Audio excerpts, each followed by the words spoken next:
Hi, I'm Tiffany Green-Williams, Team Rayceen Productions co-host and moderator. And I'm Carol Mitchell, Team Rayceen Productions co-host and moderator. Joining us today is Kevin Rapp. Welcome, Kevin. Thank you. And thanks for everybody at Team Rayceen for having me. I appreciate it. Glad to be here. Thanks for joining us. So before we talk about your 2024 campaign for an at-large position on the Council of the District of Columbia, please tell the viewers a little bit about your background and who you are. Sure. So I'll try to go as quickly as I can. I have quite an extensive background from growing up here. So sixth generation Washingtonian. I started my own business, Rapp Wine and Import. I started a nonprofit called Bike to the Beach, started here in DC in 2007 and has expanded to 6 cities. During the pandemic, the restaurants that I represented with my distribution company closed down for the most part. So I grabbed my real estate license and had some experience there. Since I was 16, I worked waiting tables and bartending in the restaurant industry. And the past couple of years, I've been an ANC commissioner. In that role, I've been highly involved with the Reservoir Park development that just opened up on June 15th. Very nice. Thank you for that background. Can you please tell our viewers about the position you're running for and why you want to be elected for it? Sure. I'm running for DC Council at Large, and at large means I would represent the entire city. And I think having somebody that is a sixth generation Washingtonian that has lived in, I believe the count is 4 wards, and has walked and ran and bicycled in all 8 is an asset. I think somebody that has worked in businesses all throughout the city, and somebody who's worked outside of a legislative or a law office would bring something different to the table.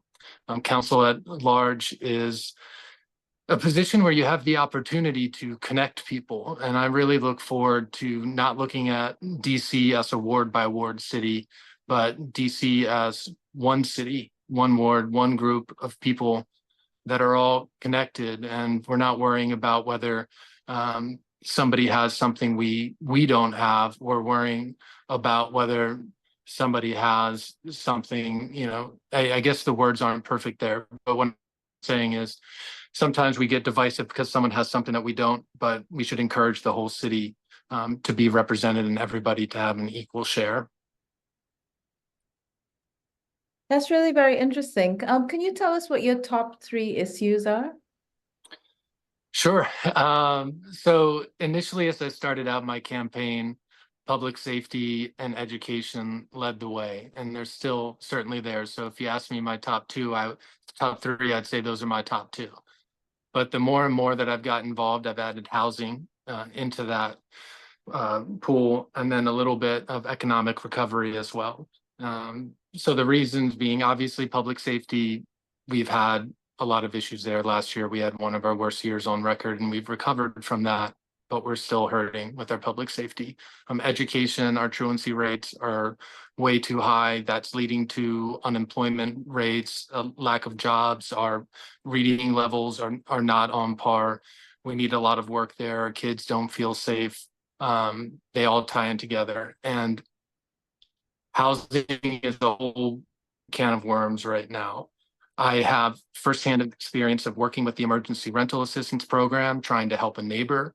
That really was the day that I announced my campaign, was the day that I called the emergency rental assistance program line, and it was down.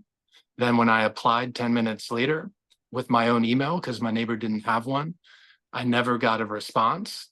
3,500 applications are opened on one day, first come, first serve.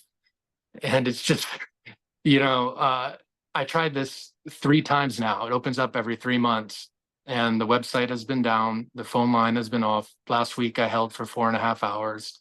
We have thousands of vouchers that are unfilled, and we're adding 619 to the budget. But we're not talking about those ones that aren't filled, or the caseworkers that we don't have, and delays for 6 months. And I don't say this to be downtrodden or negative. I say this to be realistic about issues that we have in our city and things that I'm very passionate about and things that I'm looking to fix. And it's a very complicated issue all across the board. It's not going to happen in one day, but I think in 4 years, I have the ability to make a lot of progress. And that's by having a unique perspective coming in to council, and by working with everybody across the board, from all of the council members who I've already built relationships with, the mayor's office who I've built a relationship with, and all the way up to Congress, which is going to become an even bigger concern.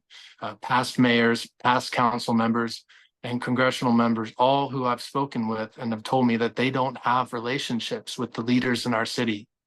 And we need those relationships now more than ever. Thank you. You touched on this question I'm about to ask us a little bit. Aside from you kind of being that community liaison, why are you the best choice for the voters? Well, I have a lived experience of working with these programs. I have experience in all of the industries that affect our city, or not all of them, but some of the major pillars. When we're talking about the restaurant industry, I have 20 plus years working in the restaurant industry, not just waiting tables, but starting my own company and distributing, working with people in management roles, working with people on the floor, working with people who are bar backs, working with retail businesses. I have relationships throughout the city where now I'm talking to restaurant owners who are telling me the differences between working here and working in Virginia, how they're not successful here and they're more successful in Maryland and Virginia. And this is not just restaurants, this is all small businesses throughout the city. Our licensing process is not working. Our incentives are not good enough. And I have these relationships from being here my entire life, from going to Gonzaga, from starting this nonprofit, from working in the restaurant industry. There's not a street that I walk down that if I pause for 5 minutes, I'm probably going to run into somebody that I know. And those relationships are key. And the policy can also be influenced by having a real estate license, by, yes, knowing people in the development world and trying to hold them accountable, trying to make sure that we have enough affordable housing when we're doing developments, which we haven't had. We're going to have that at Reservoir Park. Talking to our police officers, going and sitting down with the assistant chief, going on ride-alongs, asking our officers to get out of their cars, but in a way that is respectful, talking to them and engaging and learning about the fact that they have a personal cell phone that they use at work and a work cell phone. And when we talk about education, I just got off the phone earlier this week with Michelle Rhee, who is working on bringing our charter schools online. I've sat down with Kevin Chavis. I'll sit down with every individual. There's several others throughout the city that work in the education space to get a holistic understanding of where we've been, where we are, where we're going, where we can improve, and things that aren't working. It's all across the board. So from everywhere, from top to bottom, from our public safety to our housing, our education, and our small businesses, I bring a real on-the-ground experience that I can build up my staff. I can work together with all of the legislators that exist. And I also do have experience in the ANC in that type of work as well. I just had a pretty influential meeting. We had an issue with WMATA, and I was able to hold a separate meeting in which we brought on Councilmember Parker. We were able to get WMATA to pause on a line that our community here was worried about, to look at some alternatives. We support public safety. I bike everywhere I go. I walk, I take public transit. But when we're putting in an entire new bus line, we need to listen to our community and our residents. And that wasn't happening. Now we're going to have a special meeting in a month with WMATA's leadership, and they're going to bring the buses out to our street, which they hadn't done before, to try it out. Great. So I'm sure you'd like as many voters to come out as possible. So when does voting begin? The election's on November 5th. I'm focused right now. I literally just ran here from getting petition signatures so I can get on the ballot. And that's part of the reason I'm a little bit of a sweaty mess. I was biking home and some of my petitions flew up in the air. But as far as when The ballots open up for mail-in ballots. I'm not sure the exact date, but the most important date is November 5th, that you make sure that whether or not you've voted early, that you get to the ballot box by that date. Thank you. So please tell our viewers how they can learn more about you and how to support your campaign. Sure. Well, first off, you can go to rappdc.com. That's RAPPDC.com. Like you see on the screen there, Rap the Vote was my slogan in high school when I was president of Gonzaga back in the day, about 20 years ago.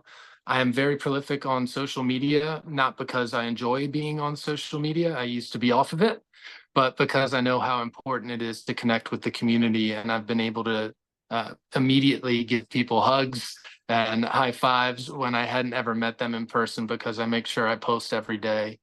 So follow me on social media at Rap the Vote on Instagram, Kevin Rapp DC on Twitter. I'm on Facebook as well. I'm on LinkedIn, and I try to post every single day to connect and share in long form content what I'm working on in the city. Thank you. So viewers, please look in the description below for links for more information. Kevin Rapp, thanks for spending some time with us. Thank you. I love your show.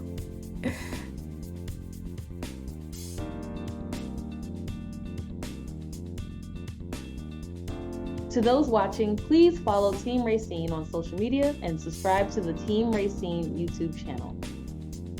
And viewers, thank you for watching.